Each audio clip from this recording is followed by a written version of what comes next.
Democracy آپ کے لیے کیا معنی رکھتی ہے؟ یہ جمہوریت نہیں ہے، یہ جمہوریت کو سپورٹ کرنے والے ستون ہیں. جمہوریت ہے عوام کی حکمرانی. ایک جاتا تھا پھر اسی کو واپس لے آتے تھے، پھر وہ کہتے تھے یہ بہت خراب ہے، اس نے بڑی کرپشن کی ہے، پھر وہ اچھا ہو جاتا تھا، پھر دوسرا والا کرپٹ ہو جاتا تھا. تو 11 سال جو ہے وہ ڈی اسٹیبلائزیشن چلتی رہی. دیکھیں جس وقت ہماری حکومت آئی تو آخری 3 ماہ جو تھے وہ پاکستان کی تاریخ میں آج تک بشمول آج کے وہ پاکستان کی تاریخ کا بدترین بیرونی خسارہ تھا. دنیا کے نوبل لاریٹ اکانومسٹ کو آپ لا دیں، وہ نہیں اتنی بڑی سائنس بتا سکتا تھا جتنی شہباز شریف نے بتائی. اس نے کہا میں کپڑے بیچ کر مہنگائی ختم کروں گا.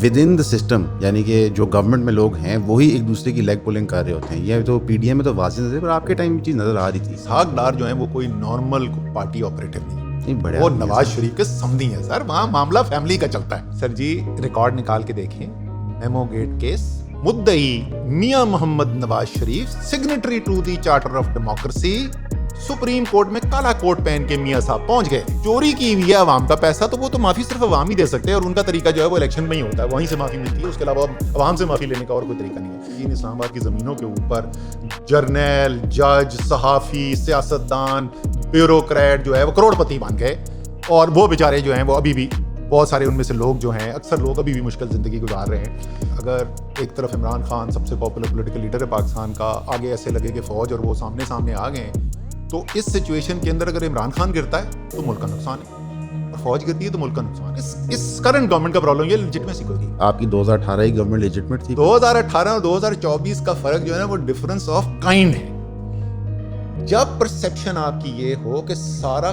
کل اختیار، فائنل ورڈ فوج کے پاس ہے، تو پھر سوال یہ پیدا ہوتا ہے کہ کیا یہ پرائیویٹ سیکٹر کے ساتھ جو مقابلہ ہو رہا ہے یہ فیئر مقابلہ ہو رہا ہے؟ ریپڈ فائرز کو ہم سٹارٹ کرتے ہیں سر. تو میں پولیٹیشنز کے نام لوں گا اور اپنے ون ورڈ ریئیکشن دیں گے. آپ نو کامنٹ بھی کہہ سکتے ہیں. عمران خان، دلیر، نواز شریف. السلام علیکم ناظرین، بڑی خواہشوں کے بعد ہم نے فائنلی ایک انٹرویو جو ہم کافی دیر سے کرنا چاہ رہے تھے اسد عمر صاحب کے ساتھ لینڈ کر لیا. اور اس کی 2 وجوہات تھے ہم کرنا چاہ رہے تھے. ایک تو آبویسلی انہوں نے ایک طویل عرصہ پاکستان تحریک انصاف میں گزارا، انہوں نے حکومت بھی دیکھی، پھر عدم اعتماد بھی دیکھا، اس کے بعد بھی سبسیکوئنٹلی ہوا، وہ بھی چیزیں دیکھیں. لیکن جو ان کا بیک گراؤنڈ ہے اکنامکس اور فائنینس میں وہ بہت کرٹیکل ہے ملک کے لیے، کیونکہ ہمارا ملک گھما کے جو مرضی اقتدار میں ہو ایک فائنینشیل بحران میں پھنس جاتا ہے. تو ان دونوں پہلو کو انشاءاللہ اس انٹرویو میں کور کریں گے. بہت شکریہ اسد صاحب آپ کے آنے کا، جزاک اللہ خیر. سب سے پہلے میں چاہوں گا کہ آپ آڈینس کو بتائیں کہ ڈیموکریسی آپ کے لیے کیا معنی رکھتی ہے. آپ کے دماغ میں ڈیموکریسی کا کیا امیج ہے، ایک آئیڈیل؟ دیکھیں ڈیموکریسی کی بنیادی جو عنصر ہے، جس کی بنیاد کے اوپر کوئی آپ فیصلہ کریں گے کہ یہ جو بھی نظام ہے جمہوری ہے یا نہیں ہے، وہ تو میرے خیال میں بہت سادہ ہے. اگر فیصلے ملک کے کہ کس نے ملک چلانا ہے اور کیسے چلانا ہے وہ ملک کے عوام کرتے ہیں تو وہ جمہوریت ہے. اور اگر یہ فیصلے ملک کے عوام نہیں کرتے تو پھر وہ جمہوریت نہیں. تو بنیادی تو یہ ہے کہ جو بھی آپ نے جمہوریت کا نظام بنانا ہے، وہ جمہوریت کا نظام ایسا ہو جس کے اندر جو طاقت ہو وہ عوام کے پاس ہو فیصلے کرنے کی. یعنی انتخابات آپ کے لیے کرٹیکل ہیں، کیونکہ عموماً ہم جب جمہور کی بات کرتے ہیں تو ہم اس کے جوڈیشری کا رول، میڈیا کا رول، پولیٹیکل ایجنٹس کا رول، آپ کا ایک اسٹیبلشمنٹ کا رول، پاکستان کے اندر ان نیریٹیوز کی بات ہوتی ہے. لیکن انہیرنٹلی لائک بیسکلی آپ کے خیال سے انتخابات بہت کرٹیکل ہوتے ہیں. یہ سارے جو آپ نے ادارے کہے یہ اس نظام کا حصہ ہیں، ٹھیک ہے، لیکن اس نظام کے جو پنکل کے اوپر چیز ہے وہ عوام ہے. بے شک. اور آپ کا آئین بھی یہی کہتا ہے، حاکمیت اللہ کی ہے، زمین کے اوپر فیصلے جو ہیں وہ انسانوں نے کرنے ہیں، اب ملک کے عوام نے کرنے ہیں. تو جوڈیشری ظاہر ہے ایک آزاد عدلیہ کے بغیر جمہوری نظام نہیں چل سکتا، ایک آزاد میڈیا کے بغیر جمہوری نظام نہیں چل سکتا. یہ سب چیزیں درست ہیں، لیکن یہ جمہوریت نہیں ہے، یہ جمہوریت کو سپورٹ کرنے والے ستون ہیں. جمہوریت ہے عوام کی حکمرانی. 70 سال کے اندر آپ کو لگتا ہے کوئی ایسا ٹینیور تھا پاکستان میں جو آپ کہتے ہیں کہ عوام کی حاکمیت تھی؟ دیکھیں جو واحد پیریڈ گزرا ہے پاکستان کا جس کے اندر آپ یہ کہہ سکتے ہیں کہ عوام کے منتخب نمائندوں کے پاس کل اختیار تھا، تو وہ تو یا تو شروع کے آپ 4 سال کہیں گے جو قائد اعظم کا پہلا سال اور اس کے بعد لیاقت علی خان کے 3 سال جو ہیں اس عرصے میں کہہ سکتے ہیں کہ عوام کی مقبول لیڈرشپ جو تھی ان کے پاس اختیار تھا فیصلے کرنے کا. اور یا اس کے بعد آپ جو 5.5 سال کا عرصہ ہے جس میں پیپلز پارٹی کی حکومت تھی اور بھٹو صاحب اس وقت پہلے صدر تھے اس وقت، لیکن اس کے بعد آئین بننے کے بعد وزیر اعظم بنے، تو وہ ایک عرصہ ہے جہاں پہ کلیئرلی جو لیڈ تھی وہ عوام کے منتخب لوگوں کی، عوام کے لیڈرز کی تھی. اس کے علاوہ میرے خیال میں کوئی بھی وقت ایسا نہیں رہا جہاں پہ آپ یہ کہہ سکیں کہ واقعی میں عوام کے منتخب لوگ جو ہے نا وہی فیصلے کر رہے تھے. اچھا یہ بڑا انٹرسٹنگ ہے کہ آپ نے اپنی پارٹی کی اس میں بات نہیں کی، حالانکہ مجھے لگا تھا کہ آپ اپنا کوئی نہ کوئی ٹینیور مینشن کریں گے، پر آئی تھنک اتفاق بھی جنرل لوگوں کا یہی ہے کہ یہ 2 ٹینیورز تھے فنڈامنٹلی جہاں پہ ریلیٹیو حاکمیت تھی لوگوں کی. پوسٹ ذوالفقار علی بھٹو لوگوں کی حاکمیت کیوں نہیں قائم ہو سکی؟ دیکھیں پہلے تو آگے ضیاء-الحق صاحب وہ تو چھوڑ دیں، وہ تو ظاہر ہے آمریت آ گئی. اس کے بعد ایک دور آیا، 4 حکومتیں بدلی، وہ بھی 11 سال کا ہی دور تھا. 11 سال کا مارشل لا ضیاء-الحق کا، 11 سال اس کے بعد یہ آ گئے. اور اس کے اندر صدر پاکستان کے دفتر کے ذریعے 58(2)B کی تلوار استعمال کر کے آپ کہہ لیں کہ اس وقت کا ہائیبرڈ نظام ایک چلانے کی کوشش کی گئی. مستقل ڈیسٹیبلائزیشن تھی اور پے در پہ حکومتیں بدلتی رہیں. وہ بندہ ایک جاتا تھا پھر اسی کو واپس لے آتے تھے، پھر وہ کہتے تھے یہ بہت خراب ہے، اس نے بڑی کرپشن کی ہے، پھر وہ اچھا ہو جاتا تھا، پھر دوسرا والا کرپٹ ہو جاتا تھا. تو 11 سال جو ہے وہ ڈیسٹیبلائزیشن چلتی رہی. اس کے بعد مشرف صاحب آ گئے، ڈائریکٹ کنٹرول آ گیا، الیکشن کرا دیے انہوں نے.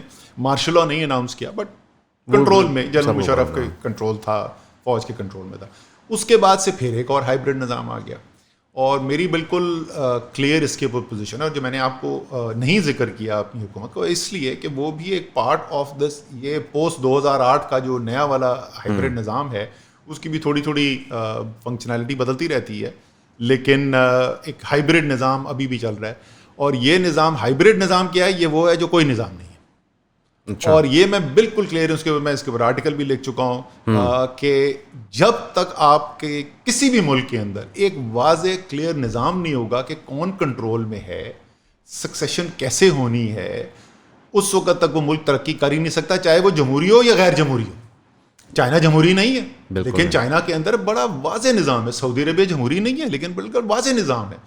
لیکن یہ جو نظام ہے کہ جس میں یہی نہیں پتہ چلتا کہ نظام کیا ہے، یہ نہیں کبھی بھی پاکستان کی یا کسی بھی ملک کی جو ضروریات ہیں ترقی کرنے کے لیے، خوشحالی کے لیے، امن کے لیے، وہ کبھی بھی پوری نہیں ہو سکتی. السلام علیکم ناظرین، آپ کا ابھی تک کے تعاون کا بہت شکریہ. آپ نے الحمدللہ ہمیں بھرپور سبسکرپشنز دی ہیں. ہمارا ایون کلپس کا چینل اب 1,00,000 پار کر چکا ہے اور اب ہم ٹیم کو مزید انکریز کریں تاکہ ہم ریسرچ زیادہ کر سکیں اور چیزیں زیادہ انفارمیٹیو کر سکیں. یہاں پہ ہم آپ کو بتانا چاہیں گے جو ہماری 1,000 روپیز منتھلی سبسکرپشن تھی اس کو اب ہم چینج کر رہے ہیں 3,000 روپیز کو جون سے، یعنی کہ مئی کے مہینے میں جو دوست 1,000 کی سبسکرپشن پر منتھ لیں گے تو پورا 2024 ان کی 1,000 پر منتھ ہی رینیول لے گی. لیکن جو دوست جون کے بعد اس سفر میں ہمارے ساتھ شامل ہوں گے تو ان کی پر منتھ 3,000 ہوگی. جتنے لوگ ہمارے لیکچرز اٹینڈ کرنا چاہتے ہیں کائنڈلی اسی مہینے سبسکرائب کریں تاکہ جو پرائس انکریمنٹ ہو رہا ہے وہ ان کو نہ لگے. جو ہم یہ پرائس انکریز کر رہے ہیں وہ اس لیے کہ ہم آلریڈی 4 زوم سیشنز آفر کرتے ہیں پرائیویٹلی جو لوگ 1,000 روپیہ دیتے ہیں، لیکن ہم چاہتے ہیں کہ ساتھ ہم ایکسکلوسیو کانٹینٹ ان کے لیے بنائیں اور پروڈیوس کر کے دیں تاکہ وہ اس سے فائدہ حاصل کر سکیں. ہم چاہتے ہیں کہ وہ پاکستان کی ہسٹری پہ اور کرنٹ پالیسی سے بیسڈ ہو. اب اس کے لیے ہمیں ریسرچرز چاہیے جو ان ڈیپتھ کام کریں تاکہ بہتر سے بہتر پروڈکٹ ان کے لیے تیار ہو. یہ ایکسکلوسیو ایکسیس صرف ان لوگوں کو ملتا ہے جو اس سبسکرپشن کا حصہ ہوتے ہیں. تو پلیز کائنڈلی ضرور سبسکرائب کریں اور ہماری خواہش ہو کہ آپ 1,000 روپے والے بریکٹ میں ہی آ جائیں تاکہ آپ کو اگلے مہینے 3,000 لاگو نہ ہو. اینڈ ڈو یو فیل کہ کیونکہ آپ نے مثال دی چائنا کی اور سعودی عربیہ کی کنٹینیوٹی آف پالیسی کی، کنٹینیوٹی آف پالیسی پریفرنس لیتا ہے جمہوریت کے اوپر آپ کے نزدیک یا نہیں؟ اچھا، میرے خیال میں یہ نظام سعودی عربیہ میں بھی کامیاب ہے. قبائلی ایک ملک ہے، اس قبائلی ملک کے اندر سارے مسلمان ہیں، سارے سنی ہیں، سبھی ایک ہی عقیدے کو ماننے والے ہیں. اس میں جو بڑا طاقتور قبیلہ ہے اس کا سردار جو ہے ساؤتھ فیملی جو ہے وہ حکومت کرتا ہے. یہ ایک نظام ہے جو سعودی عربیہ میں کامیابی سے چل رہا ہے. چائنا میں 93% آبادی جو ہے وہ ہان چائنیز ہیں، ایک ایتھنیسٹی کے لوگ ہیں. چائنا کے اندر آپ دیکھیں کہ وہ علاقے جہاں پہ ہان چائنیز جو ہیں وہ ڈومیننٹ میجورٹی نہیں ہے، کون سی ہیں؟ 2 جگہیں صرف، تبت ہے اور شنجیانگ ہے. دونوں جگہ آپ دیکھتے ہیں وہاں میں مسائل چلتے رہتے ہیں. یہاں ویگرز ہیں شنجیانگ کے اندر، رائٹ، مسلمانوں کی بڑی آبادی ہے وہاں پر. دونوں جگہ آپ کے مسائل چلتے رہتے ہیں.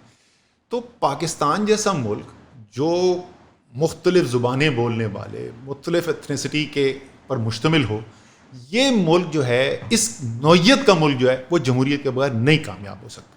اب آپ سوچیں کہ چائنا جو ہے وہ صرف تبت یا شنجیانگ کے اوپر مشتمل ہو, تو جس طریقے کے چائنا میں کامیابی سے ایک نظام چل رہا ہے, وہ نظام وہاں پہ نہیں کامیاب ہو سکتا. تو اسی طریقے سے پاکستان میں, اور وہ ملک بھی, اور پاکستان تو ایک ایسا ملک, دنیا کا پہلا ملک, آج تک تاریخ میں کبھی نہیں ہوا تھا, ووٹ کے ذریعے ملک بنا. یہ پہلا ملک تھا دنیا کی تاریخ میں, انسانی تاریخ کے اندر, جو ووٹ کے ذریعے بنا. 1946 کے ریفرینڈم میں ووٹ ڈالا اور ووٹ کی بنیاد کے اوپر پاکستان بنا. تو یہ ملک تو کسی صورت میں جمہوریت کے بغیر کامیاب ہو ہی نہیں سکتا. اچھا, یہ ویسے آپ نے بڑا انٹرسٹنگ آئیڈیا بتایا کہ جہاں پہ میلٹنگ پاٹ ایگزسٹ کرتا ہے, جس طرح امریکہ میں کرتا ہے, وہاں پہ آمریت نہیں چل سکتی. انڈیا ہے, امریکہ ہے, پاکستان ہے. اب اس سچویشن کے اندر کیا کہتے ہیں, 77 سال سے اگر آپ نے یہ چیز فگر آؤٹ کر لی اور کئی اور لوگوں نے کر لی ہے, تو جو ہماری اشرافیہ ہے, ہم اس کو رولنگ ایلیٹ کہتے ہیں, کیونکہ ہم سمجھتے ہیں کہ اسٹیبلشمنٹ کو صرف ملٹری اسٹیبلشمنٹ پینٹ کرنا انکریکٹ ہوتا ہے. فیلڈ کے اس کے اندر بیوروکریسی بھی رول ادا کرتی ہے, ایک پولیٹیکل کلاس بھی رول ادا کرتی ہے, جوڈیشل کلاس بھی رول ادا کرتی ہے. یہ جو ہماری 1% اشرافیہ رولنگ کلاس ہے, ان کو کیا چیز سمجھ نہیں آ رہی؟ ان کو تو بالکل بہترین سمجھ میں آ رہا ہے. یہ آپ کو کس نے کہا کہ ان کو سمجھ میں نہیں آ رہی؟ ہاں, بہترین ان کو سمجھ میں آ رہا ہے. ایلیٹس کی پاور سٹرگل رہی ہے عمومی طور پہ, میں ہسٹری کی بات کروں, آپس میں اشرافیہ کی طاقت کی لڑائی ہے. ٹھیک ہے جی. اشرافیہ کا بحیثیت مجموعی حالات تو بہت بہتر ہوئے ہیں. اس اشرافیہ کے 50 سال کی پہلی زندگی دیکھ لیں, 70 سال کی پہلی زندگی دیکھ لیں, تو آپ کو تو چاروں طرف ترقی نظر آئے گی. جی, گروتھ تو ہو رہی ہے. تو وہ آپ سے اگر بولتے ہیں کہ یار آپ کا مسئلہ کیا ہے, بہترین تو چل رہا ہے ملک, تو جو ان کو نظر آ رہا ہے اس میں تو واقعی بہترین چل رہا ہے. وہ پیس وہ گئے, وہ جو باقی 25 کروڑ میں جو بچتے ہیں نا, یہ ان 25 کروڑ کا مسئلہ ہے. یہ ویسے پتہ کیا لگا کہ لائک اینگرو ایک ایسے کارپوریشن کی طرح بہیو کر رہا ہے, یا ایز اپوز ٹو اینگرو ایک سیٹ کمپنی کی طرح بہیو کر رہا ہے. یہ وہی تفریق ہے. بالکل ایسا ہی. نہیں, لیکن اس کے اندر جو آپ کی حکومت آئی, ہم اس طرف آتے ہیں, آپ دوسری دفعہ الیکٹ ہوتے ہیں, آپ کو فائنانس منسٹری دی جاتی ہے, تو آپ کا پلان یا ویژن کیا تھا اس کو چلانے کا؟ دیکھیں, ہمارا پلان اور ویژن جو ہے وہ 2018 کا ہمارا دستور اٹھا کے دیکھ لیں. ہمارا دستور اس میں بنیادی طور پہ کیا چیزیں کہتا ہے؟ ہمارا دستور یہ کہتا ہے کہ پاکستان کے 2 سب سے بنیادی مسائل جو ہیں وہ ایک نوجوان آبادی ہے. اس لیے ان کے لیے روزگار پیدا کرنا ایک اولین ترجیح یہ ہے, اور وہ فیمس 1 کروڑ نوکریاں جس کا اتنا رولا ڈلا, اتنا انہوں نے مذاق اڑایا. ابھی میں بتاتا ہوں کہ اس میں حقیقت ہوا کیا. ایک یہ جو ڈرائیو کرے گا آپ کی پالیسی کو. دوسرا یہ ہے کہ جو ہم بار بار IMF کے جا کے جھولی میں گر جاتے ہیں, وہ اس لیے ہے کہ بیرونی خسارے ہمارے ایسے ہیں کہ ادھر سے ہم نکل نہیں سکتے. ٹھیک ہے. تو آپ نے معیشت ایک ایسی کھڑی کرنی ہے جس میں یہ 2 چیزیں آپ نے حل کرنی. ایک, آپ نے اپنی جو کمائی ہے زر مبادلہ کی, ریمیٹنسز جو باہر سے آتی ہیں ان کی شکل کے اندر, جو انویسٹمنٹ آتی ہے اس کی شکل کے اندر, اور جو یہاں سے آپ کی ایکسپورٹس ہوتی ہیں, برآمدات ہوتی ہیں, ان کی شکل کے اندر ان میں اضافہ کرنا ہے. اور آئیڈیل وہ سیکٹرز ہیں جہاں پہ جابس کریٹ ہو سکیں. یہ سب وہاں پر لکھا ہوا ہے. ٹھیک ہے. اور ہم نے آئیڈینٹیفائی کیا کہ وہ کون سے سیکٹرز ہیں جن سیکٹرز کے اندر اگر آپ بہتری کریں گے تو آپ اس بہتری سے ان دونوں چیزوں کو حاصل کر سکتے ہیں. ہم نے کہا کہ جی پہلے سب سے آ جائیں کہ اگر ہم نے روزگار پیدا کرنا ہے تو پاکستان میں سب سے بڑے روزگار کا ذریعہ سیکٹر جو ہے وہ زراعت ہے. جب تک آپ زراعت کو نہیں اٹھاتے تو آپ پاکستان میں غربت نہیں کم کر سکتے, اور آپ جو ہے پاکستان کی آبادی, نصف سے زیادہ آبادی کے لیے اپرچونیٹیز نہیں کریٹ کر سکتے. شہری علاقوں کے اندر آئیں تو کنسٹرکشن سب سے بڑا ذریعہ معاش ہے. سب سے زیادہ روزگار جو ہے وہ کنسٹرکشن سے آتی ہے. صنعت کے اندر آ جائیں تو سب سے بڑی روزگار کا جو صنعت ہے وہ ٹیکسٹائل ہے, جو 21ویں صدی میں جس طرف جا رہی ہے, اور جہاں پہ آپ کو بہت بڑی اپرچونٹی نظر آ رہی ہے روزگار بھی پیدا کرنے کی اور باہر سے ایکسپورٹ سے پیسہ لانے کی. اور یہی زراعت کے اندر بھی, اگر آپ نے امپورٹ سبسٹیوشن کرنی ہے تو زراعت کو بڑھانا ہے, اگر آپ نے ایکسپورٹ بنانی ہے تو ٹیکسٹائل کو بڑھانا ہے. اسی طریقے سے IT ایک فیلڈ ہے جس کے اندر ایکسپورٹس بھی ہو سکتی ہیں ایٹسیٹرا. یہ ہمارا ایک ہو گیا سیٹ. اب آپ پرفارمنس دیکھ لیں, وہ ایسے ہی نہیں ہو گیا تھا. کنسٹرکشن کے اوپر وزیر اعظم پاکستان مجھے بتا دیں تاریخ کے اندر کوئی کہ ہر ہفتے وزیر اعظم خود چیئر کرتا ہو میٹنگ, سارے صوبے کنیکٹڈ ہوں آن لائن اور ڈیسیشنز ہو رہے ہیں. اور آپ کنسٹرکشن انڈسٹری میں جا کے جو ریئل اسٹیٹ کے اندر کام کرتے تو ان سے پوچھیں نا اس کو تیزی کتنی آئی ہوئی تھی. آپ سیمنٹ کی سیلز اٹھا کے دیکھیں, اس وقت کی اسٹیل کی سیلز اٹھا کے دیکھیں, آپ روزگار کے نمبر دیکھیں. میں بھی روزگار کے نمبرز پہ آتا ہوں ادھر. ٹیکسٹائل جو لیٹی ہوئی صنعت تھی اس میں بوم آ گیا, ایسی حالت آ گئی وہ کہتے ہیں آرڈر نہیں پورے ہو رہے. فیصل آباد میں جا کے پوچھیں نا, لاہور, اسلام آباد, کراچی میں ٹیکسٹائل والوں سے پوچھیں, بوم آیا بٹ ٹیکسٹائل کے اندر. صرف 2021-22 جو آخری سال تھا حکومت کا جو پورا ہم نہیں کر سکے, اس ایک سال میں ہماری ٹوٹل ایکسپورٹس کے اندر جتنا اضافہ ہوا وہ 10 سال پیپلز پارٹی اور مسلم لیگ نون کی حکومت میں جتنی ایکسپورٹس میں اضافہ ہوا تھا, دوبارہ کہہ رہا ہوں 10 سال 2008 سے 2018 ایکسپورٹس کا اضافہ آن ریکارڈ کہہ رہا ہوں, چیک کر لیں آپ جا کے. 21 سے 22 کا ٹینیور زیادہ تھا, صرف ایک سال کے اندر اس سے زیادہ ایکسپورٹس کے اندر اضافہ ہوا. اسی طریقے سے آئی ٹی ایکسپورٹ سروسز کی جو آئی ٹی ریلیٹڈ سروسز کی جو ایکسپورٹ تھی جو اسٹیگنیٹ ہوئی تھی, کوئی اس کے اندر 47% کا اضافہ ایک سال کے ہوا, اگلے سال جو ہے دوبارہ 34% اضافہ. وہ تو ابھی بھی گرو کر رہا ہے. سو دیر فور جو آئیڈینٹیفائی ایگریکلچر فارم انکم ایک سال کے اندر 1000 ارب سے زیادہ اضافہ ہوا. گندم جو آج کل اتنا بڑا کرائسس آیا ہوا ہے, فارمر جو ہے خاص طور پہ پنجاب میں تو پس گیا ہے وہ فارمر. 5 سال مسلم لیگ نون کی حکومت کے اندر گندم کی قیمت میں 100 روپے من اضافہ کیا گیا. تحریک انصاف کی حکومت کے اندر ایک سال کے اندر 400 روپے اضافہ کیا گیا. ایز اے رزلٹ بوم کی شوگر کین کی ریٹینشن پالیسیز چینج کی, فورس کیا شوگر مل کے اونرس کو. بہت زیادہ تفصیل ہو جائے گی, بٹ وہی چیزیں جو ہم نے آئیڈینٹیفائی کی تھیں وہی چیزیں انہی سیکٹرز پہ کام ہوا, وہیں پہ سکسیس آئی. میں نے آپ کو ایکسپورٹس کا بتا دیا, اب آپ کو میں جابس کا بتا دیتا ہوں. پہلے 3 سال کے اندر 54 لاکھ روزگار کا اضافہ ہوا. 54 لاکھ یعنی آپ کے 18 لاکھ سالانہ اضافہ ہو رہا تھا, اور کروڑ 5 سال میں کتنا بنتا تھا 20 لاکھ. ہم 90% اس ہدف کو حاصل کر رہے تھے. کس پیریڈ کے اندر؟ جب کووڈ جس کے اندر سے 1.5 سال کھا گیا تھا ہمارے. ایسے ہی ہے. اس کے باوجود so outstanding performance export کے اندر, outstanding performance job creation کے اندر, روزگار مہیا کرنے کے اندر. وہ تو بڑی ایک بدقسمتی ہوئی. میں ابھی ڈیٹا ڈھونڈ رہا تھا کہ 2021-22 کے, کیونکہ تقریباً ایک سال کے گیپ کے بعد آتے ہیں جو امپلائمنٹ کا ڈیٹا آتا ہے, بڑی دیر سے آتا ہے. تو میں نے کہا کہ ذرا 21-22 کا نکالتا ہوں, بیکاز اگر آپ کو یاد ہو 6% سے زیادہ معیشت کی گروتھ ہوئی تھی تو اس سال تو بہت روزگار بڑی ہوگا. وہ پاکستان بیورو اسٹیٹسٹکس کی ویب سائٹ دیکھی, پتہ چلا اس سال انہوں نے امپلائمنٹ سروے ہی نہیں کیا. وہ کسی اور چیز کے اندر لگے ہوئے تھے, سینسس کے اندر بزی تھے, انہوں نے امپلائمنٹ سروے ہی نہیں کیا. ورنہ آپ دیکھتے پروبیبلی اگر اس سال کا بھی ڈیٹا آ جاتا تو پہلے 4 سال میں جو 20 لاکھ سالانہ کا ٹارگیٹ تھا وہ ایکسیڈ ہو چکا تھا. یہاں پہ ایک سوال بنتا ہے کہ اگر اس طرح, میں ذرا لمبا ہو گیا لیکن سوال آپ نے بڑا ضروری پوچھا, اور اس کا یہ تو ہوگی لانگ ٹرم اسٹریٹجی کیا تھی. اب آ جائیں کہ شارٹ ٹرم, جس وقت ہم حکومت میں آئے تو ہو کیا رہا تھا اور ہم نے اس کا کیا کیا. اس کا بھی میں آرٹیکل لکھ کے دے چکا ہوں ڈیٹا. دیکھیں جس وقت ہماری حکومت آئی تو آخری 3 ماہ جو تھے وہ پاکستان کی تاریخ میں آج تک بشمول آج کے وہ پاکستان کی تاریخ کا بدترین بیرونی خسارہ تھا. $2.1 ارب اوسطاً ماہانہ بیرونی خسارہ ہو رہا تھا ہمارا جب ہم آئے. ریزروز ہمارے اتنی تیزی سے گر رہے تھے کہ وہ ذرا سی ٹیکنیکل ٹرم ہے, لیکن آپ کے گراس جو ریزروز تھے جو اسٹیٹ بینک کے جو رپورٹ ہوتے ہیں, جو ہر ہفتے رپورٹ ہوتے ہیں, اس کے اگینسٹ کچھ جو ہے وہ بیرونی قرضے بھی لیے جاتے ہیں, سواپ کے شکل میں اس کو بولتے ہیں. وہ اگر آپ نکال دیں تو بیسکلی ریزرو آپ کے ختم تھے ہی نہیں ریزرو.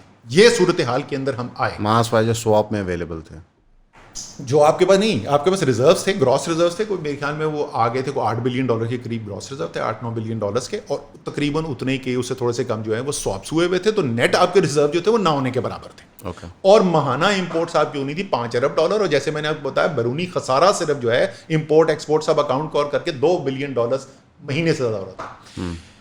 اگلے 6-8 ماہ کے اندر ہم نے اس سچویشن کو اسٹیبلائز کیا.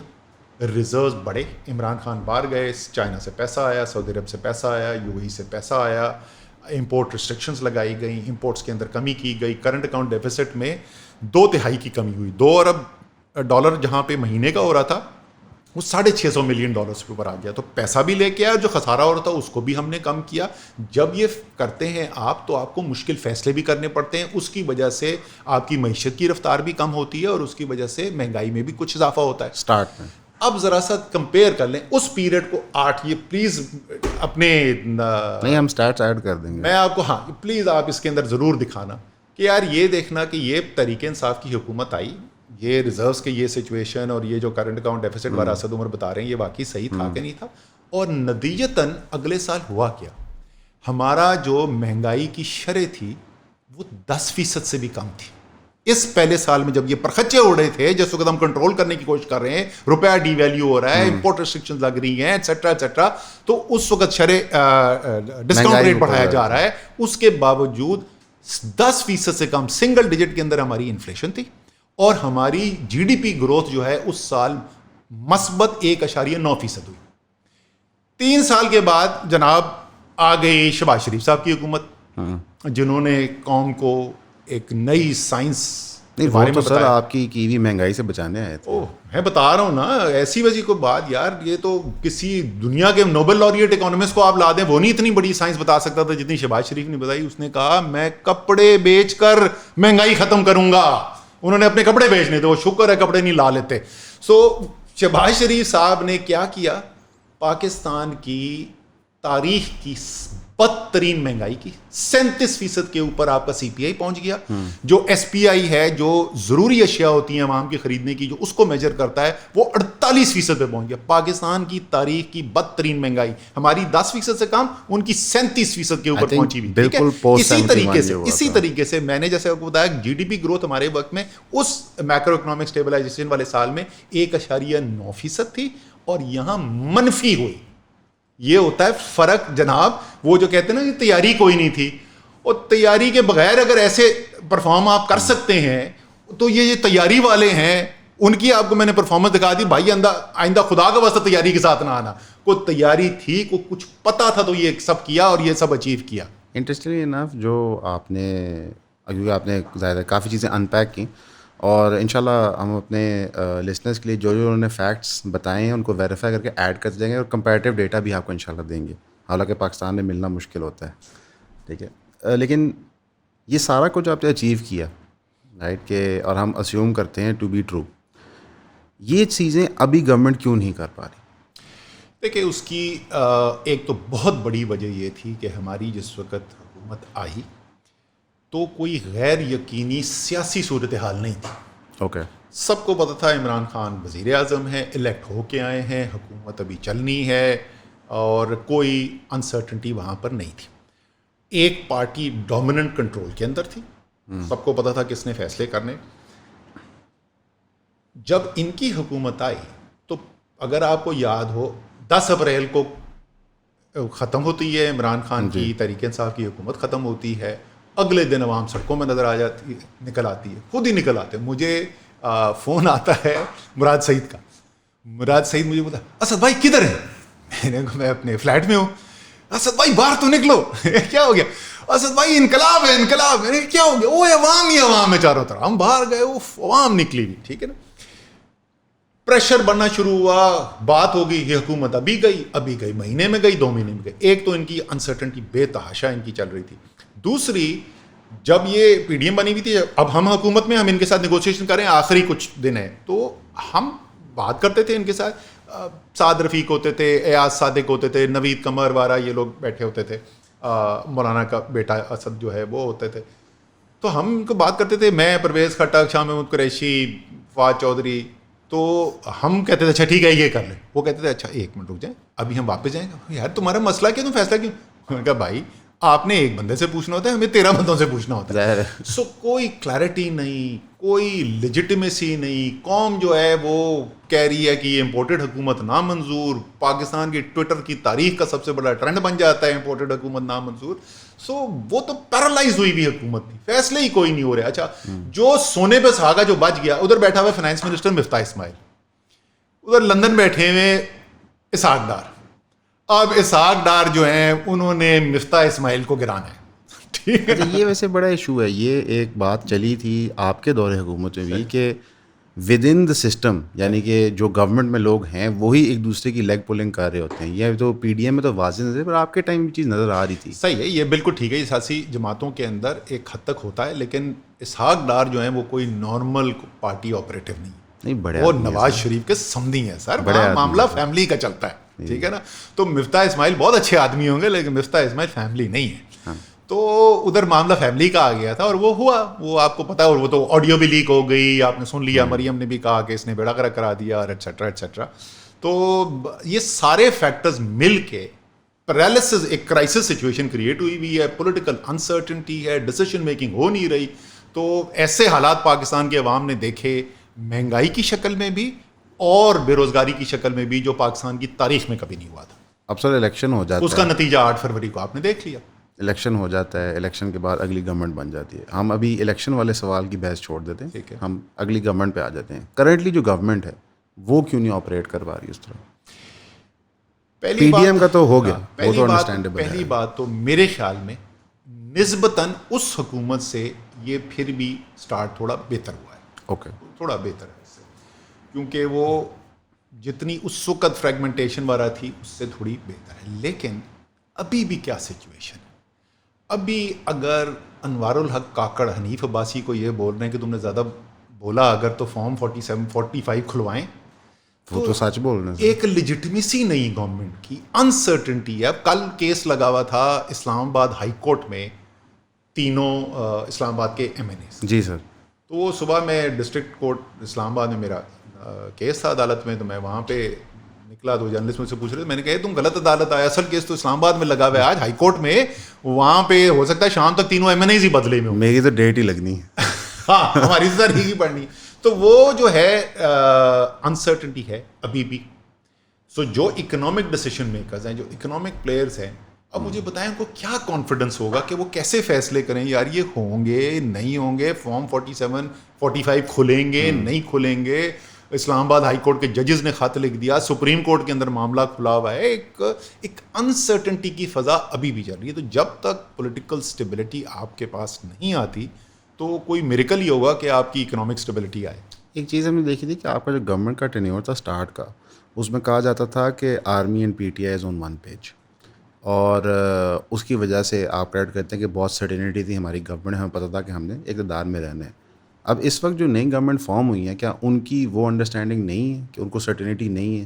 پتہ نہیں مجھے، یہ تو خیر نہیں، میں کہہ رہا ہوں اسپیکولیٹیولی بتا دیں. اسپیکولیٹیولی دیکھیں، اس وقت تو کوئی ایسی سچویشن نہیں لگتی کہ وہاں پر آپس میں کوئی پنڈی اور اسلام آباد کی کوئی ڈفرینسز ہوں. بٹ یہ میں ایز این آؤٹ سائڈر بول رہا ہوں. نہیں، ہم اسپیکولیٹ لیکن یہ تو ہمیں نظر آ رہا ہے نا کہ کورٹس کے اندر کیا ہو رہا ہے. جی، ہمیں کمیونٹی تو ہمیں یہ پتا ہے کہ ہر ٹی وی اینکر بشمول ان ٹی وی اینکرز کے جو سخت ترین تحریک انصاف کے مخالف ہیں، وہ بھی بیٹھ کے بول رہے ہیں کہ 8 فروری کا رزلٹ تو یہ نہیں آیا تھا جو حکومت بنی ہوئی ہے. ٹھیک ہے، سو آپ ڈینائی کتنا کر لیں گے، وہی تو بول رہا ہوں نا. سو یہ انسرٹنٹی تو ہے نا. اوکے. تو جب تک انسرٹنٹی ہے اور اس کی کوئی لاجیکل کنکلوژن نہیں ہوتی تو بہت ہی مشکل ہے کہ ان حالات کے اندر جو ہے وہ کوئی آپ بہت اچھائی کی آپ کر سکیں. اسی لیے اسد عمر پٹتا رہتا ہے، بھائی جس وقت تک مذاکرات کر کے معاملات سیٹل نہیں کریں گے، رولز آف دا گیم پہ ایگریمنٹ نہیں ہوگی تو آگے بڑھنا بڑا مشکل ہے. یہ آپ پی ٹی آئی کو بھی کہہ رہے ہیں؟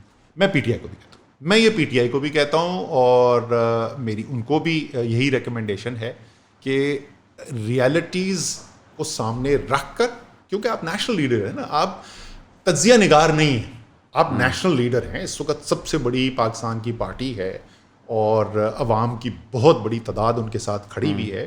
تو انہوں نے ریزلٹس ڈیلیور کرنے ہیں، اور اس ریزلٹس ڈیلیور کرنے کے لیے پریگمیٹک کوئی پولیٹیکل چوائسز بغیر بنیادی اصولوں کو کمپرومائز کیے گئے. یہ نہیں کہ آپ جو ہیں وہ بیٹھ کے اندر ایسی ڈیلیں کریں، آپس میں مسائل حل کر دیں، تو پھر تو آپ کا جو مینڈیٹ ہے وہ مینڈیٹ بھی اڑ جانا ہے. لیکن میرے خیال میں پی ٹی آئی کے پاس اس وقت پولیٹیکل سپیس موجود ہے. عوام کو پتہ ہے کہ ریالٹی وہ کیا فیس کر رہے ہیں، اور پی ٹی آئی اگر اچھے پریگمیٹک سیاسی فیصلے کرتی ہے تو عوام کی سپورٹ ان کے ساتھ رہے گی. اس کے اندر اسد بھائی ایک سوال بنتا ہے کہ ایک معاہدہ ہوا تھا charter of democracy, rules of the game طے کرنے کے لیے، اور یہ ایلیگیشن نون لیگ اور پی پی لگاتی ہے کہ اس کو توڑنے میں بہت بڑا ہاتھ پی ٹی آئی کا خود تھا. بالکل صحیح. تو اگر وہی رولز دوبارہ ری ڈیفائن ہونے ہیں تو وہ تو آلریڈی ڈیفائن ہوئے ہوئے تھے. صحیح. تو اس کا مطلب میاں نواز شریف جو ہے وہ پی ٹی آئی کے ساتھ ملے ہوئے تھے. اب آپ سوچ رہے ہیں یہ کس قسم کی اس نے چول ماری ہے. نہیں سر جی ریکارڈ نکال کے دیکھیں. میمو گیٹ کیس, مدعی Mian Muhammad Nawaz Sharif, signatory to the charter of democracy, supreme court میں کالا کوٹ پہن کے میاں صاحب پہنچ گئے تھے. تو کالے کوٹ میں اچھے لگتے ہیں سر. نہیں وہ اسٹائلش آدمی, خوبصورت کشمیری آدمی ہے وہ. ہر رنگ میں آج کل تو پہنتے بھی لال تے نیلے تو پتہ نہیں بڑے بڑے برائٹ رنگ جو ہیں وہ پہنتے ہیں. بڑی اچھی بات ہے, اللہ تعالیٰ ایسے ہی رکھے. لیکن بھائی جان وہ کیس کیا تھا, وہ اسٹیبلشمنٹ بمقابلہ حکومت وقت تھا, اور signatory of charter of democracy جو ہے وہ اسٹیبلشمنٹ کے پوائنٹ آف ویو کو لے کے پہنچ گئے تھے کورٹ کے اندر. تو یعنی چارٹر آف ڈیموکریسی آپ کے مطابق وہی فارغ ہو گیا تھا. سو پہلی بات تو کہ جو پہلا خنجر اس کو پڑا وہ عمران خان تو اسمبلیوں میں نہیں تھے نا, تحریک انصاف تو اسمبلیوں میں نہیں تھی اس میں. 2008 کا الیکشن بائیکاٹ کر کے بیٹھے ہوئے تھے. تو پہلی بات ہوئی. دوسری بات یہ کہ جو اصل چیز ہوئی, and I agree with you, کہ بنیادی طور پہ وہ ایک صحیح قدم ہے اور اس کی ضرورت ہے. پرابلم یہ ہوا کہ دونوں جو سگنیٹریز بنے, ان دونوں سگنیٹریز کو عوام یہ مانتی تھی کہ انہوں نے عوام کا پیسہ چرایا ہوا ہے ایک بڑی کثیر. آپ نے منوایا تھا نا سر. میں بولوں نا, یہ تو اس وقت ہی ہم بات کر رہے ہیں کہ جس وقت ہماری ایک بھی سیٹ نہیں ہے نیشنل اسمبلی کے اندر. اچھا ٹھیک ہے. اب آپ نے کہا کہ ہم نے چارٹر آف ڈیموکریسی کر دیا, بڑی اچھی بات ہے. اس کا مطلب الیکشن فری اینڈ فیئر ہونے چاہیے, آپ کو الیکشن کمیشن کے اوپر جو ہے وہ نان کنٹروورشل ہو, بلا بلا بلا, آپ ایک دوسرے. لیکن یار میں نے چوری کی ہوئی ہے, آپ نے کہا کہ چلو جی اسد عمر کی چوری معاف, میں نے کہا ان کی چوری معاف. دونوں نے آپس میں, بھائی چوری تو کی ہے پاکستان کے عوام کے فیصلے کی, آپ دونوں کون ہوتے ہیں ایک دوسرے کی چوری معاف کرنے والے. وہ پورا احتساب کا عمل رک گیا, کوئی پروسیس نہیں ہو رہا. تو لوگوں نے کہا یہ تو مکمکا ہے, یہ چارٹر آف ڈیموکریسی نہیں ہے, یہ مکمکا ہے. سو اس لیے میں ابھی بھی کہتا ہوں, حالانکہ میں بہت اسٹرانگلی ابھی بھی میں نے آپ کو کہا, صبح میری یہاں دہشت گردی عدالت لاہور سے میں اپنی پیشی کے باہر نکلا, میڈیا نے مجھ سے پوچھا, یہی سوال پوچھا کہ یہ آپ کے خیال میں ہونی چاہیے مذاکرات. میں نے کہا بالکل ہونی چاہیے. حکومت کے اوپر ظاہر ہے جو حکومت وقت ہے اس کے اوپر اونس ہوتا ہے کہ ان کو لیڈ لینی چاہیے, لیکن اس مذاکرات کے اندر, اس رولز آف دا گیم کے اندر یہ طے کرنا بھی بہت ضروری ہے جو پاکستان کے عوام مانے کہ یہ احتساب کا سسٹم جو آپس میں بیٹھ کے سب طے کر رہے ہیں نا, یہ واقعی ایک ایسا احتساب کا سسٹم پہ اتفاق رائے ہو رہی ہے جس سے جس نے چوری کی ہوگی, جس نے پاکستان کے عوام کی امانت میں خیانت کی ہوگی, وہ بچے گا نہیں, اور کوئی شریف آدمی صرف سیاسی مخالف ہونے کی وجہ سے اندر تو نہ نہیں جائے گا. اسد بھائی یہ نہ علی گل نہ نے سر یہ سب مجھے کہتے نہیں ہو سکتا. او بھائی یار مجھے بتاؤ کہ جو 40 سال سے زیادہ دہائیوں کے اندر جنہوں نے سیاہ فام ساؤتھ افریکنز کو قتل کیا, سفید اور کالا ساتھ نظر آ جاتا تھا تو کالے کو سزا ہوتی تھی, جیل میں ڈالا جاتا تھا, اس کو مارا پیٹا جاتا تھا. اس اپارٹھائڈ کے نظام کو نیلسن منڈیلا نے ختم کیا کہ نہیں کیا؟ لیکن سر وہ ٹروتھ اینڈ ریکنسیلیشن میں احتساب نہیں ہوا تھا. دیکھیں ٹروتھ اینڈ میں وہی کہہ رہا ہوں, دو مختلف چیزیں. ایک آپ یہ بھی بائی دی یہ آپشن بھی لیا جا سکتا ہے. صرف پرابلم یہ ہے کہ وہاں پر ان کے اوپر جو مظالم ہوئے تھے نا, اس پہ انہوں نے ٹروتھ اینڈ ریکنسیلیشن کر دیا. ٹھیک ہے, وہاں پر یہ نہیں ہوا تھا کہ اگر ایف ڈبلیو ڈو کلارک نے چوری کی ہوئی ہے تو وہ چوری بھی معاف ہے. بھائی جیسے میں نے کہا کہ اگر آپ نے میرے پیسے کی چوری کی ہے نا, تو میں بڑا دل کر کے ایک بڑے مقصد کے لیے معاف کر سکتا ہوں. چوری کی ہوئی ہے عوام کا پیسہ, تو وہ تو معافی صرف عوام ہی دے سکتے ہیں, اور ان کا طریقہ جو ہے وہ الیکشن میں ہی ہوتا ہے, وہیں سے معافی ملتی ہے, اس کے علاوہ عوام سے معافی لینے کا اور کوئی طریقہ نہیں. تو اس لیے اگر آپ سیاست کرنا چاہتے, کیونکہ انہوں نے دفن کرا دی نا. آپ میرے اپریل 2022 سے آگے انٹرویو دیکھ لیں, میں ہر انٹرویو میں کہتا تھا مسلم لیگ نون جو کرنے جا رہی ہے ان کی سیاست دفن ہو جائے گی. ہوگی نا دفن, اس لاہور شہر کے اندر دفن ہوگی, تو باقی تو چھوڑیں کہ باقی کیا ہونا تھا. اور ان کو بھی پتا ہے, وہ کیمرے پہ مانے گے ہم نہ مانے, ان کو بھی پتا ہے کہ ان کی سیاست دفن ہو گئی ہے. نہیں تو اگر کیمرے پہ کہتے ہیں ٹف ٹائم. اچھا میرے جو ہیں, میرے تو میں نے تو اپنے بچوں کو وراثت نہیں چھوڑ کے جانی تھی نا, انہوں نے تو وراثت چھوڑ کے جانی ہے اپنی سیاست کی. ان کو تو مستقبل اگلی بلاول کوئی 35-36 سال کا ہے, مریم جو ہے, اچھا خواتین کی عمر کا ذکر نہیں کرنا چاہیے, لیکن ان کی بھی ماشاءاللہ بہت زندگی باقی ہے, انہوں نے بڑی سیاست کرنی ہے. اگر یہ ابھی فیصلے نہیں کرتے نا اگلی نسل کے لیے, ان کو اگلے الیکشن کے لیے نہیں, ان کو اگلی نسل کے لیے اپنے فیصلے کرنے چاہیے. نہ کریں آپ فیصلے, جیسے آپ کہہ رہے ہیں, سب یہی کہتے ہیں او یار یہ تو نہ کرن دیاں گلاں نے, تو پھر نہ کرو. نہیں، اس میں پھر اسی تنخواہ پہ نوکری کرو جس پہ چل رہا ہے. اس میں پھر یہ سوال بنتا ہے کہ لیٹس سے ہائپوتھیٹکلی ایک truth and reconciliation commission set up ہو جاتا ہے اور عمران خان صاحب عوام کو بھی کنونس کرتے ہیں کہ تم لوگ ان لوگوں کو معاف کر دو, تو پھر خان صاحب کے بیانیے میں اور باقیوں کے بیانیے میں کیا فرق رہ میں جاتا وہی ہے؟ آپ سے بولا نا, باقی تو سیاسی چیزوں کی جو ہے وہ ٹروتھ اینڈ ریکنسیلیشن کمیشن بن سکتا ہے. ساری پولیٹیکل پارٹیز کہیں کہ جناب اسٹیبلشمنٹ کا یا فوج کا سیاست میں کردار نہیں ہونا چاہیے, ٹھیک ہے, فوج بھی یہ کہہ کہ کردار نہیں ہونا چاہیے. یہ پرانا جو ہمارے سب ایک دوسرے سے گلے شکوے ہیں, عمران خان کو ریجیم چینج آپریشن کے اوپر ہے, نواز شریف کو پیناما کے کیس کے اوپر ہے, بلا بلا 2018 سے الیکشن سے پہلے جو بندے پارٹیوں سے اٹھائے گئے تھے اس کا ہے, ٹھیک ہے نا. یہ ساری وہ جو چیزیں ہیں, چلو ہم معاف کرنے کو تیار ہیں, ٹروتھ اینڈ ریکنسیلیشن میں آئیں, مانے سب, جو سیاسی ساتھ سہولت کار بنے وہ بھی مانے اپنی غلطی, جو اسٹیبلشمنٹ کی سائڈ سے جنہوں نے بھی کیا وہ بھی مانے غلطی, اور سب مل کے یہ کہیں کہ یار یہ پاکستان کے مستقبل کے لیے ٹھیک نہیں ہے, آج سے ہم سب فیصلہ کریں. یہ تو ٹروتھ اینڈ ریکنسیلیشن کے ذریعے سیٹل کیا جا سکتا ہے, میں مثال دے رہا ہوں اس میں سمجھ گیا. لیکن یہ آپ ٹروتھ اینڈ ریکنسیلیشن میں یہ نہیں کہہ سکتے کہ پیسہ محمد خان کا اور میں اور آپ بیٹھ کے آپس میں طے کریں ٹھیک ہے یار جو تو نے رکھ لیا تو رکھ لے, جتنا میں نے رکھ لیا میں رکھ لوں. اس میں سر پھر ایک سوال بنتا ہے کہ جو ذہن سازی بہت بڑے پیمانے پہ ینگ لوگوں کی ہوئی, نفرت کی حد تک خاندان تقسیم ہو گئے. ہم نے یہ پہلی دفعہ پاکستان کی ہسٹری میں دیکھا کہ پولیٹکس کی بنیاد پہ خاندان تقسیم ہو گئے. مثلا کہ میرے 2 ماموں ہیں, مجھ سے لڑتے رہتے ہیں ہر بات پہ, مطلب کہ بالکل. آپ مجھے بتا رہے ہیں ہاں اچھا آپ کے ساتھ بھی ہے لیکن پہلی دفعہ ہم نے دیکھا پچھلے 20 سال میں, اس سے پہلے تو ہم نے چیز نہیں آبزرو کی تھی. اب آپ ایک دم سے جب ٹروتھ اینڈ ریکنسیلیشن کہتے ہیں تو کیا ان لوگوں کے دل مایوس نہیں ہوں گے؟ نہیں, میں آپ کو وہی بول رہا ہوں نا کہ کس چیز کے ٹروتھ اینڈ ریکنسیلیشن. یہ جو تھی یہ ساری لڑائی ہے کس بات کی؟ کیا پیپلز پارٹی یہ کہتی ہے کہ پاکستان کے اندر جمہوریت نہیں ہونی چاہیے؟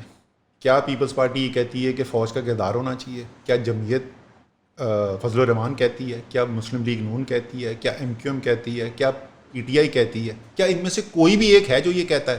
تو اگر یہ آج بھی یہ کھڑے ہو کے یہ بات کریں, یہ صرف یہ کہیں کہ جی ہم پرانی جو ہے 75 سال کی چیزیں جو ہیں ان کو درگزر کرنے کو تیار ہیں, آگے کے معاملات ٹھیک کریں, کوئی ریئیکشن نہیں آئے. بڑی معذرت کے ساتھ سر یہیں پہ میں اختلاف کروں گا کہ بظاہر یہ کہتے نہیں ہیں لیکن ان کا عمل ان سے اپوزٹ. سو یہی تو بولو نا سر جی ہونا ہے نا, یہی تو میں کہہ رہا ہوں نا. سو یہ میں کہہ رہا ہوں کہ یہ عوام بھی یہی چاہتے ہیں. ادھر نکلیں عوام سے پوچھ لیں کہ آپ کے خیال میں کردار ہونا چاہیے کہ نہیں ہونا چاہیے, عوام بھی یہی کہتے ہیں. تو جب آپ یہ فیصلہ کریں گے, یہ عین عوام کی امنگوں اور خواہشات کے مطابق فیصلہ, اس میں کوئی ریئیکشن نہیں, کوئی رد عمل نہیں ہوگا. ہاں یہ میں دوبارہ بار بار کہوں گا, اگر تحریک انصاف کل کے کھڑے ہو کے کہہ دے کہ چلو یار کوئی بات نہیں, نواز شریف زرداری جو ہیں انہوں نے چوری کی تھی لیکن چلو کوئی نہیں, رکھ لیں پیسہ, کسی طریقے سے عوام نہیں اس کو ایکسیپٹ کریں گے. کیا عمران خان یا کوئی بھی سیاسی جماعت وہ پیسے بھی وہ تو کہتے ہیں انہوں نے چوری کی نہیں نا, تو ان کو پریشانی کس بات کی ہے؟ وہ بالکل ان کو مان جانا چاہیے کہ نہیں, وہ تو ظاہر ہے وہ تو بری بھی ہو گئی, وہ ماشاء اللہ ٹھیک ہے, وہ کیسوں سے بری بھی تو ہو گئے. اگر کیا کہتے ہیں یہ ساری سیاسی جماعتیں اگری پون کر جاتی ہیں, اچھی بات ہے, ملک پروگریس کرتا ہے, اور فائنینشیل اسکروٹنی کو چلائی رکھتی ہیں کہ فائنینشلی جو بھی چوریاں ہوئی ہیں واپس ہوئیں گی. کیا جو ملٹری اسٹیبلشمنٹ نے ہسٹوریکلی چیزیں چوری کی ہیں واپس ہوئیں گی؟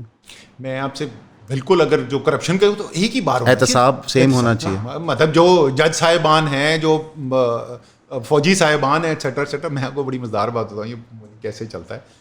میں نے جی میں اپوزیشن کا ایم این اے تھا, اسلام آباد کی جو لوگ جن کو متاثرین اسلام آباد کہا جاتا ہے, جو اوریجنل مالکان ہیں اسلام آباد کے, جن کی زمینیں تھیں, تو ان کو بڑے مشکل وقتوں سے وہ لوگ گزرے, ایسی چوری ہوئی ہے وہاں پہ, اتنا بے تحاشا طاقتور لوگوں نے پیسہ بنایا. تو میں نے اسمبلی کے فلور پہ میں نے تقریر کی, میں نے کہا جی ان اسلام آباد کی زمینوں کے اوپر جرنیل, جج, صحافی, سیاستدان, بیوروکریٹ جو ہے وہ کروڑ پتی بن گئے, اور وہ بیچارے جو ہیں وہ ابھی بھی بہت سارے ان میں سے لوگ جو ہیں, اکثر لوگ ابھی بھی مشکل زندگی گزار رہے ہیں. تو رات کو مجھے ایک اخبار کے بیٹ رپورٹر کی کال آئی, اس نے کہا سر یہ آپ نے آج تقریر میں کہا تھا, سر میں جج لکھ دوں اس میں؟ اس کو اور کسی سے ڈر نہیں تھا, اس کا جج سے ڈر تھا. میں نے کہا میں نے کہا تھا نا پھر لکھ دے. سو جناب جو بھی احتساب کا عمل ہے وہ پھر سب کے اوپر برابر ہونا چاہیے. نہیں, یہ آپ کی بات بہت خوشائن ہے. ادھر نا ایک انٹرسٹنگ ہم ٹرن لیتے ہیں کانورسیشن میں. آپ نے مجھے ایک آبویس سوال نہیں پوچھا کہ اچھا ٹھیک ہے یہ سیاستدان تو تم کہہ رہے ہو کہ ان کی سیاست دفن ہو جائے گی تو اس لیے ان کو مل جانا چاہیے, اسٹیبلشمنٹ کیوں مانے گی؟ یہ اسٹیبلشمنٹ کی تو مجبوری ہو جائے گی نا. مجبوری کے علاوہ دیکھیں آپ اگر اسٹریٹیجک تھنکنگ کر رہے ہیں پاکستان فوج کے اندر جو آئی ایم شور کرتے ہوں گے بی جی ایم او کی شاپ کے اندر سی جی ایس کی شاپ کے اندر I am sure strategic planning ہوتی ہوگی فیوچر کے بارے میں تو جو ٹریجیکٹری ہے اس وقت ملک کی یہ تو سسٹینیبل نہیں ہے یہ تو سسٹینیبل ٹریجیکٹری نہیں ہے تو اس لیے مجھے یقین ہے کہ اگر آپ فوج کے بھی ڈیسیشن میکر سے بند کمرے میں بات کریں گے تو وہ بھی اس بات سے اتفاق کریں گے کہ یار کوئی چینج کی ضرورت ہے یہ جو system the way it has been working ابھی تک جیسے چل رہا ہے یہ تو ڈیلیور نہیں کر سک رہا ان کا حل شاید کوئی مختلف ہو جو میرے حل سے وہ ان کا مختلف ہو لیکن ٹیبل پہ آنے کے لیے ان کے لیے بھی ریزن ہے آئی تھنک سر کبھی بھی ڈیٹیل اسکروٹنی تو اگری نہیں کریں گے آئی بلیو کہ جس طرح انہوں نے اپنا military financial complex set up کیا ہے اور جس طرح انہوں نے اپنا ایک پورا پیرلل اکنامک سسٹم بنایا ہوا ہے I don't think detail scrutiny لیے کبھی آئیں گے اول تو میرا خیال ہے اگر آ جائیں تو ان کی مہربانی ٹھیک ہے جس طرح وہ ہر چیز کو کنٹرول کرتے ہیں تو ہم ریکویسٹ ہی کر سکتے ہیں اچھا یہ تم نے وہ والی بات کی ہے کراچی میں وہ کراچی لٹری فیسٹیول ہو رہا تھا تو وہاں پہ یہ بات ہو رہی تھی تو میری وہ پٹی ہوئی پرانی لائن ہے جب تک سیاستدان ایک دوسرے کے گلے پہ ہیں جمہوریت نہیں چل سکتی پاکستان میں تو سیاستدانوں کو ساتھ بیٹھ کے رولز آف دا گیم کے اوپر اگریمنٹ کرنا پڑے گا تو ایک بہت اچھا لائر میں بہت رسپیکٹ کرتا ہوں لکھتا بھی بہت اچھا بہت اس نے کہ یار چھوڑیں یار یہ کیا بھائی ہم منت ہی کر سکتے نہ بھائی منت سے آگے بڑھیں یار میں بتاتا ہوں وہ بھی ہماری خاندانوں سے گئے ہوئے نہیں اس میں کوئی شک نہیں ہے باقی آپ کا بھی آرمی بیک گراؤنڈ ہے میرا بھی آرمی بیک گراؤنڈ ہے بالکل منت میں اس لیے کہتا ہوں کہ سر کہ جب ہم اسے آگے جاتے ہیں تو وہ جیلوں میں ڈال دیتے ہیں وہ دیکھیں سر وہ طریقہ ہے انگیجمنٹ کا اس کے اندر رائے مختلف ہو سکتی ہے ایک ریالٹی ہے 9th مئی کو چھوڑ کے مثلا میں سمجھتا ہوں کہ وہ ایک انفارچونیٹ انسیڈنٹ تھا اور اس کے اندر کسی کو پارٹیسپیٹ نہیں کرنا چاہیے احتجاج کا تو پورا حق ہے لیکن کل رات سیو دا غازہ کیمپین اسلام آباد میں ہو رہا ہے سینیٹر مشتاق ان کی بیگم ایکس سینیٹر مشتاق ان کی بیگم اس کو لیڈ کر رہے ہیں تو وہاں پہ ایک نمبر پلیٹ کے بغیر گاڑی نے آ کے بندے مار کے چلی گئی ہے اور کیونکہ ان کو کنٹینیوسلی ریکویسٹ کی جاتی کہ اب یہاں سے اٹھیں وہ ریفیوز کر رہے تھے تو یہ معاملہ ہوا تو ہمارے ملک کے اندر بہت طریقے ہیں آپ دیکھ لیں جو نارتھ وزیرستان ساؤتھ وزیرستان میں ہو رہا ہے جو بلوچستان کے اندر کنٹرول کے میکنزمز امپلوائے کیے ہیں مقصد یہ ہے کہ ہم کیوں کہتے ہیں کہ آپ ریکویسٹ ہی کریں کیونکہ بہت عرصہ ہم نے یہ دیکھا ہے کہ جو اقتدار کے مزے لوٹتے ہیں وہ کانسیکوینسز نہیں فیس کرتے تو ہم کیوں مریں یہ ایک بڑا کرٹیکل کویشچن ہے موسٹ لوگوں کے دماغ میں دیکھیں بات ہے اسٹریٹجی کی یہ میں آپ سے اتفاق کرتا ہوں کہ فرنٹل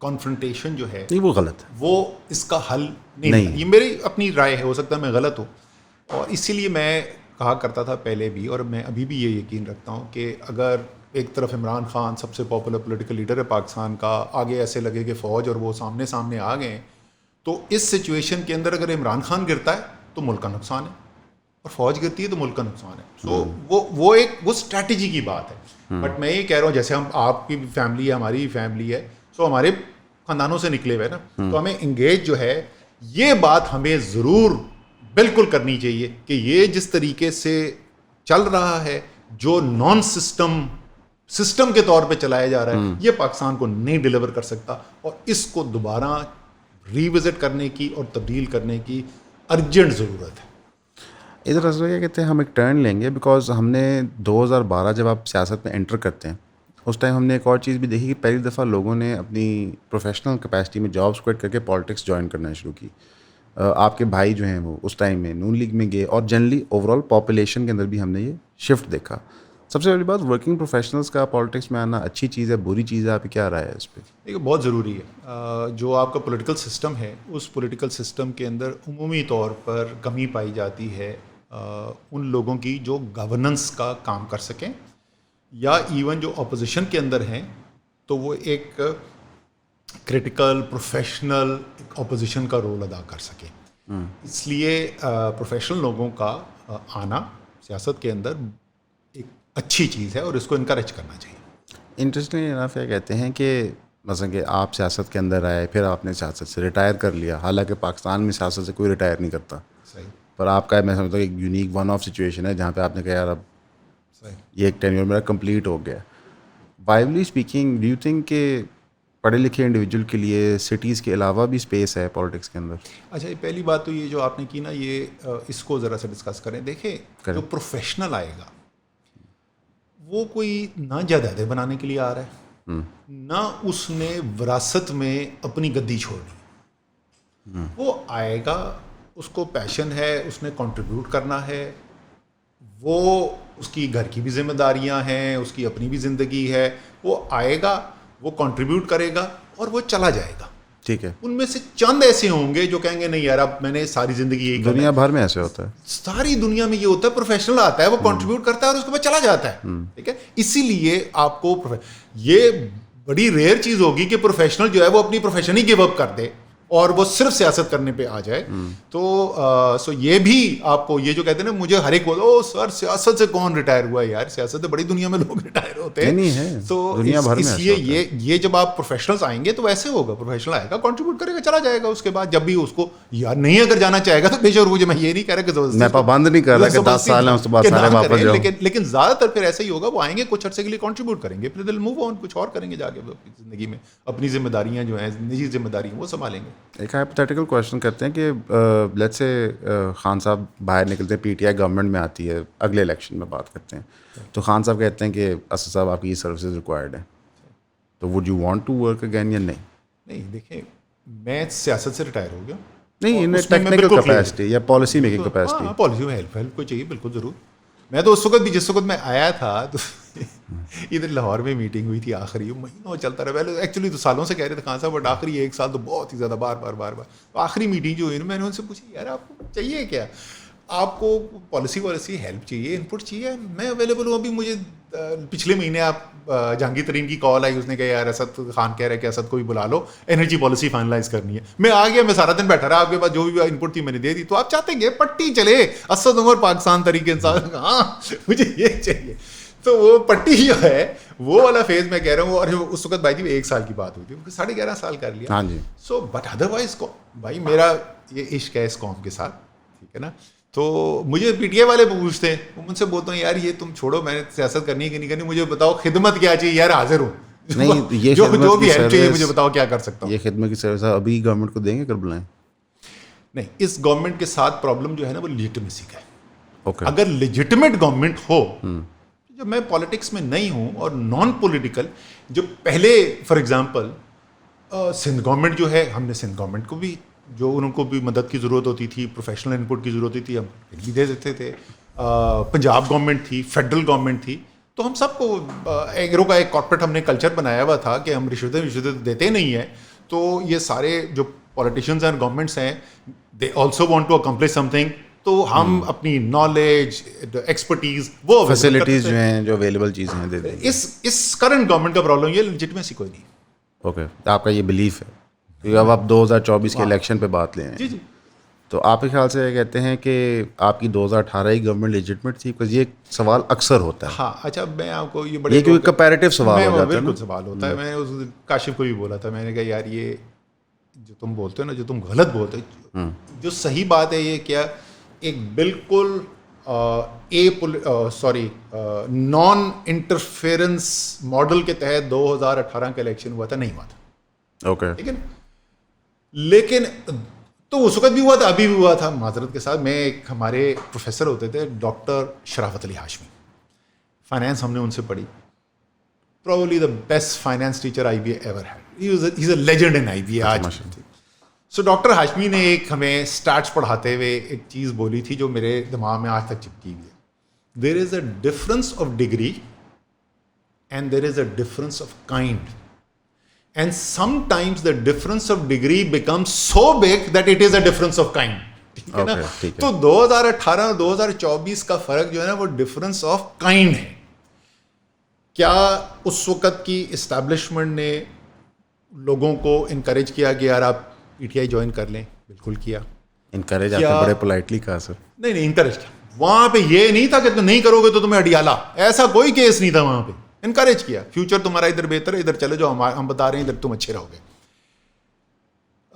ایلائز جو تھے جن کے تھرو ہم نے گورنمنٹ فارم کی, ہمارے پاس تو پورے نہیں تھے نا, ان کو انہوں نے انکریج کیا, جی بالکل آپ ادھر سپورٹ کریں. یہاں تک تو بھائی فارم 45 فارم 47 کے تماشے نہیں ہوئے. نہیں یہ بات ووٹ درست ڈلوائے گئے کس تھے, چیز پہ درست ہے؟ ووٹ عمران خان کو پڑے تھے, ووٹ جینوئنلی الیکٹڈ لیڈر تھے پاکستان کے. اور اسی لیے میں آپ کو فرق بتا دیتا ہوں, یہاں پہ تحریک انصاف نے وائٹ پیپر نکال دیے, پٹیشنز گلور, ہر سیٹ کے اوپر پٹیشن فائل ہوئی ہوئی ہے. ذرا واپس جا کے چیک تو کریں 2018 کے بعد پٹیشن کتنی فائل ہوئی تھی. بہت تھوڑی ہوئی تھی, تھوڑی سی, کوئی درجن 2 درجن پٹیشنیں فائل ہوئی تھی پورے پاکستان میں. وہ روٹین میں الیکشن کے بعد 25-30 تو ہوتی ہیں. تو وہ 2018 اور 24 کا کوئی کمپیریزن نہیں. آئی تھنک کیا کہتے ہیں کہ 2013 پہ بھی الیکشن پہ ڈاؤٹ سے نا جی تحریک انسان نے, لیکن میرے خیال میں 2013 لیجٹمیٹ ایک گورنمنٹ تھی. اچھا ریلی لیجٹمیٹ گورنمنٹ. اس کے بعد تو سر آپ لوگوں نے اتنا دھرنا دیا بھائی 4 سیٹوں کھول کے آتا کہ کروا دو بھائی. اگر 20 سیٹوں پہ بھی ہوئی ہے دھاندلی, 40 پہ ہوئی ہے, 20 پہ ہوئی ہے, تو یار دھاندلی تو ایک سیٹ پہ بھی نہیں ہونی چاہیے نا, اس کو کر دو. لیکن یہ نہیں تھا جو مطلب نہیں. چلے میں ایسے ضرور اتفاق کرتا ہوں, آپ کی ڈگری اور کائنڈ والی بات درست ہے کہ کبھی کبھی چیز کی اتنی ڈگری ویریئنٹ ہو رہتی ہے, کائنڈ اس کی چینج ہوگی. کہ 24 کے اندر شاید ایسٹیمیشن غلط ہوئی. میرا خیال ہے کہ ریزورٹ یہ ہوا کہ ایسٹیمیشن غلط ہوگی اور رات 10 بجے خیال آیا کہ کم پہ بالکل ہماری ٹائم بھی بالکل میچ کرتی. ٹھیک ایسے ہی ہے, میرا اور آپ کا تجزیہ برابر ہے. اگر 48 گھنٹے پہلے پلاننگ ڈفرینٹ ہوتی تو وہ طریقے واردات اور کرتے. مختلف. آئی بلیو 2013 کے اندر اور جو پوسٹ اس کے ہم نے دیکھا تھا 18 کے اندر بھی ریلیٹیو اسیسمنٹ اسٹیبلشمنٹ ہی کریکٹ تھی. ان کو پتہ تھا کون کتنی پولیٹیکل اسپیس آکوپائی کرے گا, اور جو کرنٹ اسٹیبلشمنٹ تھی انہوں نے انکریکٹلی گیس کیا کہ کتنی political space P T I occupy کرے گا. ایک بہت اچھا جو بیرومیٹر ہوتا ہے نا, جس سے اندازہ ہو جاتا ہے کہ آپ کو رفلی کیا ہونے والا ہے, وہ ہے اوپینین پولس. ٹھیک ہے نا. تو اگر آپ 2018 کے اوپینین پولس دیکھیں کمپیٹیٹیو الیکشن سے فوراً پہلے, تو کمپیٹیٹیو تھا اور تحریک انصاف مائنر لیڈ میں تھی. جی کمپیٹیٹیو تھا لیکن تحریک انصاف مائنر لیڈ میں تھی, اور الیکشن ریزلٹس مور اور لیس آپ کو وہی نظر آئے. اب یہاں پہ آخری اینڈ میں تو اوپینین پول ہی بند کرا دیے تھے. آخری اوپینین پول اسلام آباد کا دکھاتا ہے کہ 2/3 ووٹر جو ہے وہ تحریک انصاف کے ساتھ کھڑا ہوا ہے. رزلٹ آتا ہے تو 3 سیٹیں تحریک انصاف آ جاتی ہے. نہیں وہ تو خیر ابھی ڈیسیجن آ گیا. اب تو ٹی ایل پی بھی جمع کرا رہی ہے اپنے فارم 45, تو وہ واللہ عالم ہے تو ساروں کے چینج ہوں گے, سب نے ڈیل بنا لی ہوگی, یا پھر تو بالکل ہی دودھ کا دودھ پانی کا پانی ہو جائے گا. لیکن آئی تھنک ای سی پی سے بہت بڑی مسٹیک ہوئی تھی جنہوں نے اپلوڈ کر دیے تھے فارمس. حالانکہ وہ اس کا وہ تجزیہ ہی, ہمارا تو تجزیہ ہی کر سکتے ہیں نا آپ اور میں, تو میرا اور آپ کا تجزیہ برابر ہے. وہ آئی تھنک وہ نہیں مجھے سمجھ نہیں آتی. ایکچولی یہاں پہ ایک سوال آتا ہے کہ اتنی بڑی جماعت ہوتی ہے, اس کی ایک اتنا نظام, انر ورکنگز ہوتی ہیں, وہ کیسے آپریٹ کرتے ہیں, ڈیسیژن میکنگ کیسے ہوتی ہے. لائک پی ٹی آئی کے اندر آپ الیکشن جیت جاتے ہیں اور وزارتیں تقسیم ہونی ہے, چیف منسٹرز اپوائنٹ ہونے ہیں, یہ پروسیس کیسے ہوتا ہے؟ یہ پروسیس ہماری حکومت میں چیف منسٹرز تو پری ڈیسائیڈڈ ہے, کلیئر ڈیسیشن تھا پرائم منسٹر خان صاحب کا, بالکل کلیئر. وہ تو اتنی کریٹیکل پوزیشن ہے, اور ہونا بھی ظاہر ہے, ڈیسیجن ہونا بھی پرائم منسٹر کا جی, اور کسی کا ہونا بھی نہیں چاہیے. نہیں لیکن پری الیکشن طے ہوا ہوتا ہے. نہیں پری الیکشن, الیکشن سے کوئی پتہ نہیں کتنے دن پہلے تو عثمان بزدار نے جوائن کیا تھا. نہیں وہاں پہ پنجاب میں پرابلم ایک عجیب ہی ہو گئی تھی نا, کہ کنٹینڈرز آپ کے کون تھے. کنٹینڈرز تھے جہانگیر ترین اور شاہ محمود قریشی. جہانگیر ترین ڈسکوالیفائی ہو گئے. علیم خان صاحب کنٹینڈر نہیں تھے. نہیں, مین جو 2 تھے, علیم بھی تھے, بٹ مین جو 2 کنٹینڈرز تھے, لیڈ کنٹینڈرز جہانگیر ترین اور شاہ محمود قریشی تھے. جہانگیر ترین ڈسکوالیفائی ہو گئے. شاہ محمود قریشی جو ہے وہ پروونشل الیکشن ہار گئے. وہ کہتے ہیں ان کو ہروا دیا گیا. ٹھیک ہے نا. سو وہ 18 میں ویسے مشکل ہے ان کو ہروا دیا گیا. نہیں ان کی بڑی تھیوری آپ شاہ جی انشاءاللہ باہر نکلیں گے تو ان کے ساتھ بیٹھ کے سنا, بڑی وہ تفصیل سے آپ کو سنائیں گے کہ کیا ہوا تھا اور کس نے کیا تھا. تو وہ اس لیے وہ ڈیسیشن جو ہے وہ تو پرائم منسٹر کا ہے. کیبنٹ فارمیشن کے اندر ہم 3 یا 4 لوگ تھے جن سے پرائم منسٹر نے ان پٹس لی. اوکے. اور ظاہر decision in the end prime minister نے کیا, لیکن اس کیبنٹ کے اندر آپ کو نظر آتے تھے لوگ جو ریکمنڈیشن اوریجنلی جہانگیر ترین کی تھی ان کو پوزیشنز, میری ریکمنڈیشن تھی ان کو پوزیشن. سو کچھ بالکل ظاہر ہے بہت سارے ایسے تھے جو پی ایم نے خود ڈائریکٹلی ڈیسائیڈ کیے ہوئے تھے. سو وہ کائنڈ آف کمبینیشن تھا. جو کیا کہتے ہیں with in the party, do you think کہ اس پروسیس کو اور ڈیموکریٹک ہونا چاہیے یا نہیں؟ اس پروسیس کو نہیں, ریئلی اس پروسیس کو نہیں. دیکھیں یہ جو ڈیسیشنز کی آپ بات کریں, کیبنٹ کلیکٹیو رسپانسبلٹی ہے. Leader of the team is the captain. ٹھیک ہے.